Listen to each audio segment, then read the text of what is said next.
I also have a story about you that you probably don't know. Before I met you, I was dating someone. It was a very unhealthy relationship anyway. I don't know if you know, but I've been in a couple of those. I have no idea. And I was probably 28 is my guess. Doesn't excuse my behavior. Still too old to behave this way.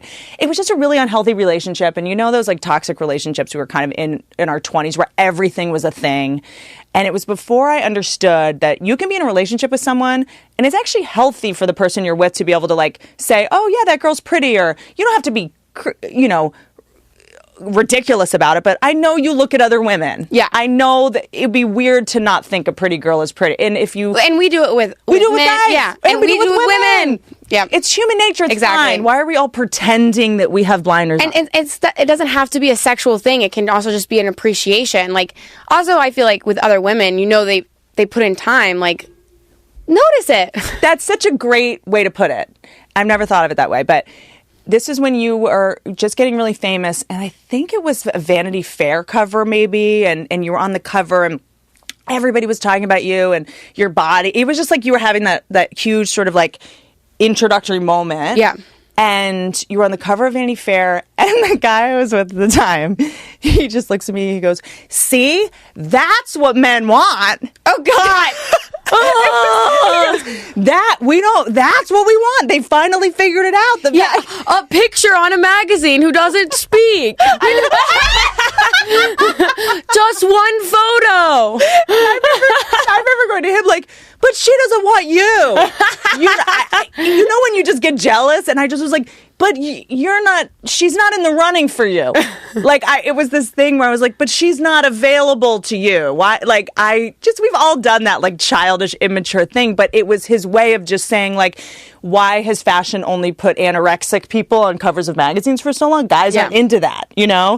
And that's what we want. And women aren't into that either. Like, the marketing's telling us that we're into that, but we're not. Like, we want, I know I did. I wanted to appreciate my body and just be as fit as I could be. Like, no one wants to walk in a room and feel less than somebody in your image that's perfect because they're anorexic or just naturally super thin.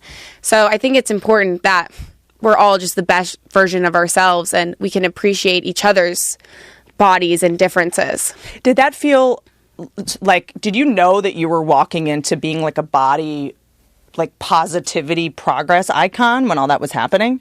No. I had no idea. I worked really, really hard to be super thin at the beginning of my career because that's what, I was a working model and I was successful working model. And then I got these awesome opportunities and I didn't know that I was considered fat until like the media told me, girl, you're fat. And I was like, wait, what? Why have I been starving myself then if I'm already fat? So I went on a real journey of like finding how to appreciate my body and my differences and what that meant to me personally.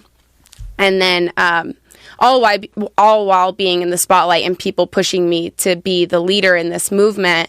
Because you were a 2 instead of a 0? Yeah, literally. I mean, literally.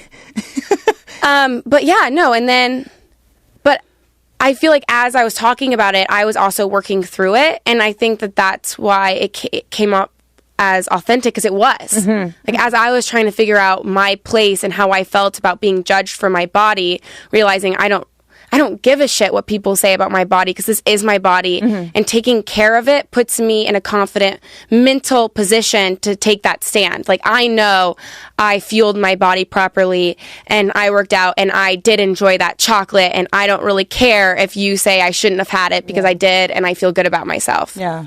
I mean, it's just been, it's been so, I do think it was like it started such a big thing. I mean, when I think about these conversations that people are having and how ad campaigns are changing and how sizing is changing for lots of brands, I mean, that is kind of when it started in a way, right?